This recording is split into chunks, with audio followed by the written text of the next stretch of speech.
नमस्कार, आप देख रहे हैं स्टार भारत न्यूज और मैं आपके साथ सुनील चतुर्वेदी। चलते हैं कुछ खास खबर की ओर। आगरा में दवा माफिया विजय गोयल की फैक्ट्री के भेजे गए सैंपल की रिपोर्ट आने के बाद ड्रग विभाग ने पूरे यूपी में नकली दवाओं की बिक्री रोकने के लिए लिस्ट भेज दी है। विजय गोयल की फैक्ट्री से भेजे गए सैंपल में से 4 की रिपोर्ट आई है, जिसमें से एक सैंपल खाली कैप्सूल तथा नींद और पेन रिलीफ टैबलेट नकली पाई गई है। शास्त्रीपुरम क्षेत्र में संचालित दवा माफिया विजय गोयल की दवा फैक्ट्री पर एएनटीएफ पुलिस और ड्रग विभाग ने 22 अक्टूबर को छापा मारा था। यहां से 14 सैंपल जांच के लिए लैब भेजे गए थे। इनमें से 4 सैंपल की रिपोर्ट आ गई है। वीके लाइफ साइंस के नाम से बनाई जा रही नींद की दवा अल्जोसेल 0.5 mg उत्तराखंड की company cure and cure company के नाम से बनाई जा रही। अल्प्रासेफ 0.5 में एल्प्राजोलम सॉल्ट नहीं मिला है। पेन रिलीफ टैबलेट स्पास मोवेल में पैरासीटामोल मिला है, लेकिन ट्रेमाडोल नहीं है। इनमें एक्सीपिएंट यानी कि निष्क्रिय दवा पदार्थ मिली है। एक सैंपल खाली कैप्सूल का भी था, जिसमें जिलेटिन मिला है। 10 सैंपल की रिपोर्ट आना बाकी है। सैंपल रिपोर्ट के आने के बाद आगरा के ड्रग कमिश्नर अतुल उपाध्याय ने बताया कि यूपी के सभी जिलों के ड्रग इंस्पेक्टर को लिस्ट भेज दी गई है। इसमें नाम और बैच नंबर है। कहा गया है कि इन दवाओं की बिक्री रुकवा दी जाए। दवाओं को वापस मंगाया गया है। उत्तर प्रदेश के अलावा पंजाब, छत्तीसगढ़, झारखंड, महाराष्ट्र, बिहार, पश्चिम बंगाल, दिल्ली में भी लिस्ट भेजी गई है। आगरा में आचार्य देवकीनंदन ठाकुर ने बाह के चौरंगा बीहड़ गांव के बजरंग आश्रम में शुरू हुई श्रीमद्भागवत कथा के पहले दिन कहा कि संस्कार का चमत्कार ही बच्चों को सही दिशा देता है। वहीं कथा सुनने पहुंचे सांसद राजकुमार चाहर ने मंच से कहा कि वो सनातन बोर्ड गठित करने की मांग को संसद में उठाएंगे। कथा में पहले दिन आचार्य देवकीनंदन ठाकुर ने श्रीमद्भागवत कथा के महात्म्य गोकर्ण धुंधकारी की कथा सुनाई। युवा पीढ़ी को संस्कारित करने के लिए अभिभावकों को प्रोत्साहित किया। कहा संस्कार ही वो चमत्कार है जो बच्चों को सही दिशा प्रदान करता है। धर्म की व्याख्या करते हुए कहा कि धर्म बच्चों को सगुण बनाता है। ये भी कहा कि मैं वो बात नहीं करूंगा जो आपको अच्छी लगे, लेकिन वो बात जरूर करूंगा जो आपके लिए अच्छी होगी। सूत जी महाराज और सनकादिक ऋषियों के संवाद का वर्णन करते हुए कलयुग के प्रभाव को समझाया। कहा विवाह जैसे पवित्र यज्ञ में मदिरा का सेवन हो रहा है, ये हमारे देश का चरित्र नहीं है। कथा विश्राम पर आरती कर सभी भक्तों ने प्रसाद ग्रहण किया। वाराणसी के मंडुआडीह के MS विराट विला अपार्टमेंट की लिफ्ट दूसरी मंजिल से सीधे नीचे आ गिरी। इसमें 2 लोग जख्मी हो गए। अपार्टमेंट की समिति के लोग बोल नहीं रहे, जबकि यहां रहने वाले लोगों में मरम्मत नहीं कराने को लेकर गुस्सा है। अपार्टमेंट में रहने वाले लोगों ने समिति के पदाधिकारियों से इसकी शिकायत करके समय समय पर लिफ्ट ठीक करने की बात कही है। बताया जा रहा है कि अपार्टमेंट में रहने वाले लोगों के घरों में बर्तन चौका करने वाली गीता, उसके 3 बच्चे 8वीं मंजिल से नीचे उतर रहे थे। जब लिफ्ट दूसरी मंजिल पर पहुंची तब तक सब ठीक था, लेकिन दूसरी मंजिल से लिफ्ट नीचे सीधे आके गिरी। तेज आवाज सुनकर लोग पहुंच गए। अंदर लिफ्ट में मौजूद लोगों में हड़कंप मच गया। अपार्टमेंट में रहने वाले लोगों ने बताया कि गीता समेत 2 महिलाएं चोटिल हो गई हैं। गीता को अस्पताल भेजा गया। डॉक्टर प्रत्युष ने बताया कि अपार्टमेंट का स्वामित्व बिल्डर के पास है। इसमें 3 टावर और लगभग 250 फ्लैट हैं। मेंटेनेंस के नाम पर शुल्क लिया गया, लेकिन मरम्मत नहीं होता। घटना का यही कारण है। कानपुर में हाई प्रोफाइल ज्योति श्याम दसानी हत्याकांड में हाईकोर्ट ने मुख्य आरोपी पीयूष श्याम दसानी की प्रेमिका मनीषा मखीजा को संदेह का लाभ देकर बरी कर दिया है। पीयूष समेत अन्य 5 आरोपियों की सजा बरकरार रही। उनकी अपील कोर्ट ने खारिज कर दी, जबकि मनीषा मखीजा की अपील स्वीकार कर दी। 27 जुलाई 2014 को ज्योति की हत्या हुई थी। इसमें पीयूष श्याम दासानी, सोनू कश्यप, रेणु उर्फ अखिलेश कनौजिया, आशीष कश्यप, अवधेश चतुर्वेदी और मनीषा मखीजा को सेशन कोर्ट ने 20 अक्टूबर 2022 को आजीवन कारावास और जुर्माने की सजा सुनाई थी। इन सभी ने सेशन कोर्ट के फैसले के अपील में चुनौती दी थी। अपील पर न्यायमूर्ति अरविंद सिंह सांगवान और न्यायमूर्ति अजहर हुसैन इदरीसी की खंडपीठ ने सुनवाई की। हाईकोर्ट ने सभी आरोपियों के साक्ष्यों और गवाहों के बयान की समीक्षा करने के बाद 5 आरोपियों के खिलाफ आरोप साबित करने में सफल रहा। अभियोजन ने जो सबूत पेश किया उसमें षड्यंत्र और हत्या की पूरी चेन साबित हो गई। हाईकोर्ट ने अपने आदेश में कहा कि आरोपियों को सजा सुनाए जाने का निर्णय पूरी तरीके से सही है और इसमें हस्तक्षेप करने की कोई गुंजाइश नहीं है। वहीं आरोपी मनीषा मखीजा के मामले में हाईकोर्ट ने ट्रायल कोर्ट के कई महत्वपूर्ण बिंदुओं को नजरअंदाज किए जाने और मात्र आशंका के आधार पर सजा सुनाए जाने को गलत करार दिया। कोर्ट ने कहा कि मनीषा के इस षड्यंत्र में शामिल होने के पुख्ता प्रमाण नहीं है। अभियोजन ये साबित करने में असफल रहा कि मनीषा को ज्योति की हत्या के षड्यंत्र और पीयूष के इरादे की पहले से जानकारी थी। सिर्फ आशंका और संभावना के आधार पर साक्ष्य की चयन पूरी नहीं होती, इसलिए मनीषा संदेह का लाभ पाने की हकदार है। मनीषा पहले से जमानत पर है। कोर्ट ने उसके बेल बॉन्ड को निरस्त करने का निर्देश दिया है। वहीं ज्योति के पिता शंकर नागदेव ने कहा कि वो मनीषा मखीजा को रिहा करने वाले आदेश के खिलाफ सुप्रीम कोर्ट जाएंगे। वहीं सेशन कोर्ट के फैसले में स्पष्ट किया गया कि पीयूष ने ज्योति के अपहरण और हत्या का आपराधिक षड्यंत्र रचकर उसे किडनैपर के हवाले किया था। साजिशन ज्योति के शव को न केवल छिपाया गया बल्कि गलत सूचना देकर पुलिस को भ्रमित भी किया गया था। मनीषा प्रत्यक्ष रूप से घटनास्थल पर मौजूद नहीं थी, लेकिन पीयूष और सह अभियुक्तों के साथ लगातार फर्जी नामों से लिए गए सिम लगाकर मोबाइल से बात करना मनीषा के षड्यंत्र में शामिल होने की पुष्टि करता है। इस तरह अवधेश, रेणु और सोनू ने ज्योति का अपहरण कर हत्या की और जेवर लूट लिए थे। आशीष ने भी हत्या और सबूत मिटाने में मदद की, इसलिए सभी हत्या के दोषी पाए गए थे। सेशन कोर्ट ने मनीषा मखीजा के अलावा बाकी 5 अभियुक्तों को अपहरण, हत्या और साक्ष्य मिटाने का दोषी माना था। मनीषा को सिर्फ हत्या और साक्ष्य मिटाने का दोषी माना गया था। मैं शंकर नागदेव, जबलपुर मध्य प्रदेश निवासी। मेरी पुत्री की शादी मैंने कानपुर में 28 नवंबर 2012 को बिस्कुट कारोबारी पीयूष श्यामदसानी, जो ओम प्रकाश श्यामदसानी के बेटे थे, उनके साथ कराई थी।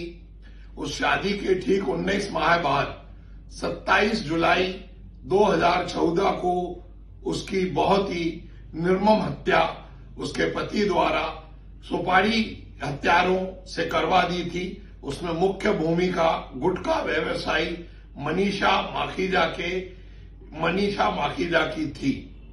इन सभी को कानपुर के सेशन कोर्ट ने आजीवन कारावास की सजा दी थी।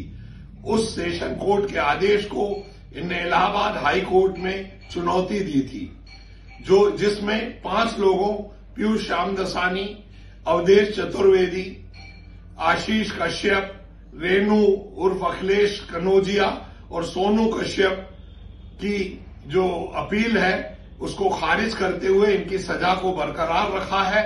और मनीषा माखीजा, जिसकी मुख्य भूमिका थी, जो इस पूरे कांड को उस प्रेमिका की वजह से ही यह पूरा हत्याकांड हुआ है, ज्योति हत्याकांड, उसको हाई कोर्ट ने छोड़ दिया है। हाई कोर्ट द्वारा छोड़ने के कई कारण हो सकते हैं, लेकिन मैं अपनी बेटी के न्याय के लिए अंत तक लड़ूंगा और मैं शीघ्र ही इस हाई कोर्ट के मनीषा माखीजा को छोड़ने के आदेश को सर्वोच्च न्यायालय में, सुप्रीम कोर्ट में एसएलपी के द्वारा चुनौती दूंगा।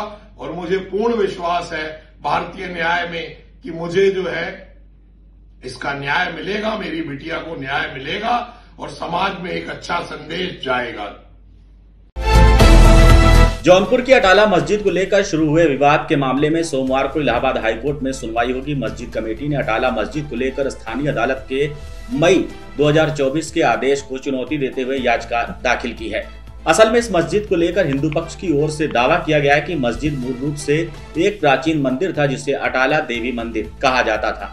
हिंदू पक्ष की ओर से जौनपुर सिविल कोर्ट में दायर याचिका को पोषणीय माना गया है। इसी के खिलाफ मस्जिद कमेटी ने हाईकोर्ट का रुख किया है। अब इस मामले में हाईकोर्ट में सुनवाई होगी।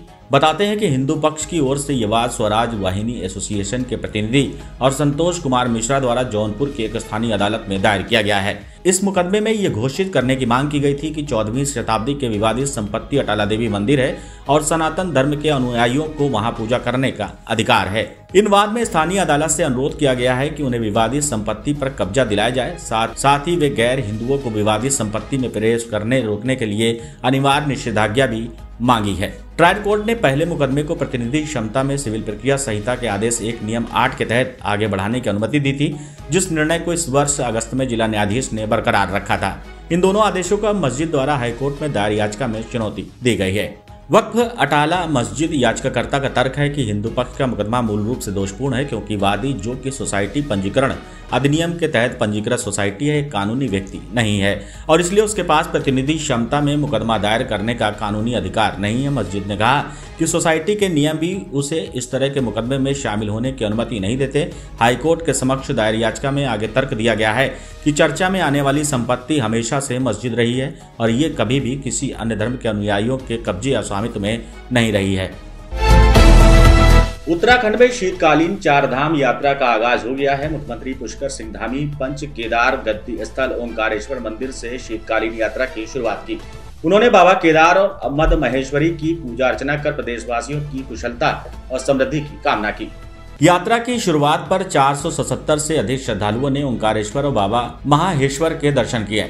इस सीजन में अब तक 1400 से अधिक श्रद्धालु दर्शन कर चुके हैं। मुख्यमंत्री ने कहा कि राज्य सरकार का उद्देश्य है कि 4 धाम यात्रा साल भर चले, जिससे वहां तमाम व्यापारियों और स्थानीय लोगों को आजीविका का साधन मिल सके। उन्होंने कहा कि इसलिए राज्य सरकार इस साल से शीतकालीन 4 धाम यात्रा के प्रबंधन में जुड़ी है, ताकि ज्यादा से ज्यादा संख्या में शीतकाल के दौरान श्रद्धालु चारों धामों में दर्शन कर सके। उन्होंने कहा कि श्रद्धालुओं के लिए सभी व्यवस्थाएं दुरुस्त की जा रही है। दरअसल उत्तराखंड में ग्रीष्मकाल के दौरान 6 महीने के लिए चारों धामों की यात्रा संचालित की जाती है। उसके बाद सर्दियों में चारों धामों के कपाट 6 महीने के लिए बंद हो जाते हैं। कपाट बंद होने के बाद चारों धामों की शीतकालीन प्रवास पर पूजा की जाती है, लेकिन शीतकाल के दौरान श्रद्धालु दर्शन के लिए नहीं आते। जबकि शीतकालीन प्रवास पर भी पूजा अर्चना का उतना ही महत्व माना जाता है जितना कि कपाट खुलने के दौरान होता है। इसलिए सरकार ने इस साल से शीतकालीन यात्रा की शुरुआत की है। उत्तराखंड में मौसम की पहली बर्फबारी शुरू हो गई है। मौसम विभाग के पूर्वानुमान के साथ मौसम ने करवट ली। इससे पहाड़ों में बर्फबारी और निचले इलाकों में बारिश के साथ हल्की ओलावृष्टि देखने को मिली है। चक्राता, हरसिल और ऊंची पहाड़ियों पर सीजन की पहली बर्फबारी हुई। वहीं देहरादून और मसूरी में पारा गिरने से सर्द हवाओं ने लोगों की मुश्किलें बढ़ा दी हैं। इस साल बर्फबारी और बारिश का बेसब्री से इंतजार किया जा रहा। अमूमन उत्तराखंड के पर्वतीय क्षेत्रों में नवंबर माह में बर्फबारी शुरू हो जाती है, लेकिन इस बार महीना भर बीत जाने के बाद भी मौसम की बेरुखी नजर आई। इसके बाद दिसंबर के दूसरे सप्ताह से मौसम ने करवट ले ली है। पर्वतीय क्षेत्रों में हल्की बर्फबारी और मैदानी क्षेत्रों में बूंदाबांदी से मौसम बदल गया है। सब में मौसम में बदलाव के बाद उत्तराखंड के केदारनाथ, मदमहेश्वर, तुंगनाथ, चक्राता, हरसिल, बद्रीनाथ, यमुनोत्री, गंगोत्री समेत कई स्थानों पर बर्फबारी हुई है। वहीं हेमकुंड साहिब में भी जमकर बर्फबारी हुई है। केदारनाथ धाम में अधिकतम तापमान -8 और न्यूनतम तापमान -11 डिग्री सेल्सियस रहा है। इसी तरह से पर्वतीय क्षेत्रों में पारा लगातार नीचे गिर रहा है। प्रदेश के उच्च हिमालयी क्षेत्र में अधिकतर चोटियां बर्फ की सफेद चादर से ढक गई हैं। मौसम विभाग ने 8 दिसंबर से पर्वतीय क्षेत्रों में मौसम के बदलाव की संभावना जताई है। मौसम विभाग ने कहा था कि पश्चिमी विक्षोभ के सक्रिय होने के चलते प्रदेश के कई क्षेत्रों में बारिश और बर्फबारी हो सकती है। इसके बाद प्रदेश भर में मौसम का मिजाज बदल गया है। 9 दिसंबर को भी प्रदेश के पर्वतीय क्षेत्रों में हल्की बर्फबारी होने की संभावना। इसके बाद मैदानी इलाकों में ठंडी हवाएं चलेंगी। 9 दिसंबर के बाद प्रदेश भर में मौसम शुष्क रहेगा। मशहूर कॉमेडियन सुनील पाल को किडनैप कर मेरठ लाया गया था। आंखों पर पट्टी बांधकर 24 घंटे कमरे में बंद रखा गया। किडनैपर ने परिवार से 8 लाख रुपए की फिरौती की रकम की यहीं के 2 नामचीन ज्वेलर के खातों में ट्रांसफर करवाई। ज्वेलर्स की शॉप से ज्वेलरी खरीदी और इसके बाद 3 दिसंबर की रात सुनील पाल को छोड़ दिया गया। पुलिस जांच में सामने आया कि किडनैपर्स ने राधे श्याम ज्वेलर्स के खाते में 2.30 लाख रुपए और आकाश गंगा ज्वेलर्स के खाते में 4.70 लाख रुपए ट्रांसफर करवाए। एसएसपी विपिन ताड़ा ने बताया कि महाराष्ट्र पुलिस दोनों ज्वेलर्स के खातों को फ्रीज कर दी है। ज्वेलरी शॉप में लगे सीसीटीवी में 2 बदमाश नजर आए हैं। महाराष्ट्र पुलिस से पूरे मामले की जानकारी लेकर कार्रवाई की जा रही है। 2 दिसंबर की शाम को सुनील पाल को कार्यक्रम के लिए मुंबई से दिल्ली बुलाया गया था। इसके बाद उनका पता नहीं चला। सुनील पाल के मुताबिक 16 दिन पहले अमित नाम के युवक ने कॉल करके खुद को इवेंट कंपनी का डायरेक्टर बताया। उसने सुनील को हरिद्वार के एक इवेंट में आने को कहा। इसके लिए सुनील पाल को कुछ रकम भी ट्रांसफर की गई। 2 दिसंबर को सुनील पाल दिल्ली पहुंचे तो इवेंट कंपनी की तरफ से उनको हरिद्वार ले जाने के लिए कार भेज दी गई। रास्ते में एक ढाबे पर वे रुके तो 3 युवक उनके फैन बनकर पास पहुंचे। एक युवक ने उन्हें बताया कि उसने नई कार ली है, वो अपनी कार के पास ले गया। उन्हें कार के अंदर से देखने के लिए कहा। सुनील के कार में बैठते आरोपियों ने उन्हें बंधक बना लिया। इधर सुनील पाल के मुंबई पहुंचते ही वहां की पुलिस ने उनसे पूछताछ की। उन्होंने पूरी बात बताई। इसके बाद मुंबई पुलिस ने उनके 2 खातों को सीज कर दिया जिसमें किडनैपर ने पैसे मंगाए थे। 5 दिसंबर को ज्वेलर्स कारोबारी अक्षित सिंघल एक्सिस बैंक में रुपया जमा कराने पहुंचे। बैंक मैनेजर ने उन्हें बताया कि आपका अकाउंट महाराष्ट्र पुलिस की शिकायत पर फ्रीज कर दिया गया है। आपके अकाउंट से कोई ट्रांजेक्शन नहीं हो सकता है। जब जाकर पूरा मामला सामने आया। दोस्तों, मैं हूं सुनील पाल। 2 तारीख को मेरे साथ किडनैपिंग हुई थी, लेकिन मैं अब सुरक्षित बाहर आ गया हूं। अपना ध्यान रखिए। बाकी बातें पुलिस स्टेटमेंट में चल रही है, मैं उसका भी आगे आपको जवाब पहुंचा दूंगा। लेकिन फिलहाल आपकी दुआ और आपका प्यार मेरे साथ था, है और हमेशा। 2 तारीख को किडनैपिंग हुई थी दिल्ली से और दिल्ली के बॉर्डर मेरठ की तरफ से, और बाकी मैं बातें आगे बताता हूँ। ठीक। थाना लक्ष्मण झूला क्षेत्र में संचालित एक कैफे से नशे का कारोबार करने वाले संचालक को पुलिस ने गिरफ्तार किया है। कैफे की तलाशी लेने पर बड़ी मात्रा में चरस बरामद हुई। पुलिस ने आरोपी के खिलाफ मुकदमा दर्ज कर न्यायालय में पेश किया, जहां से उसे न्यायिक अभिरक्षा में जेल भेज दिया गया है। थाना लक्ष्मण झूला प्रभारी निरीक्षक रवि सैनी ने बताया कि 7 दिसंबर को तपस्या कैफे में चरस होने की सूचना मिली। पुलिस ने मौके पर पहुंचकर तलाशी की। जांच के दौरान कैफे संचालक अमर विश्वास निवासी रानी मंदिर लक्ष्मण झूला के पास से करीब 272 ग्राम चरस बरामद हुई। आरोपी ने पूछताछ में बताया कि वो नशे का आदी है। मोटी कमाई करने की फिराक में वो पर्यटकों को चरस बेच रहा था। विदेश जाने का सपना पूरा करने के लिए एक युवक स्मैक तस्कर बन गया। आरोपी ने एयर टिकट, वीजा आदि खर्च पूरा करने के लिए 3-4 बार स्मैक भी बेची। आखिर में शनिवार रात पुलिस ने आरोपी को 36 लाख रुपए के स्मैक के साथ दबोच लिया। गांव के लोगों को देखकर खुद को विदेश जाने का सपना पूरा करने के लिए एक युवक स्मैक तस्कर बन गया। आरोपी ने एयर टिकट, वीजा आदि खर्च पूरा करने के लिए 3-4 बार स्मैक भी बेची। आखिर में शनिवार रात पुलिस ने आरोपी को 36 लाख के स्मैक के साथ दबोच लिया है। रविवार को पुलिस बहुउद्देशीय भवन में मामले का खुलासा करते हुए एसएसपी प्रहलाद नारायण मीरा ने बताया कि एसओजी और लालकुआं पुलिस टीम ने सुभाष नगर बैरियर में चेकिंग के दौरान मोटरसाइकिल यूके 1 BG 1896 को रोका।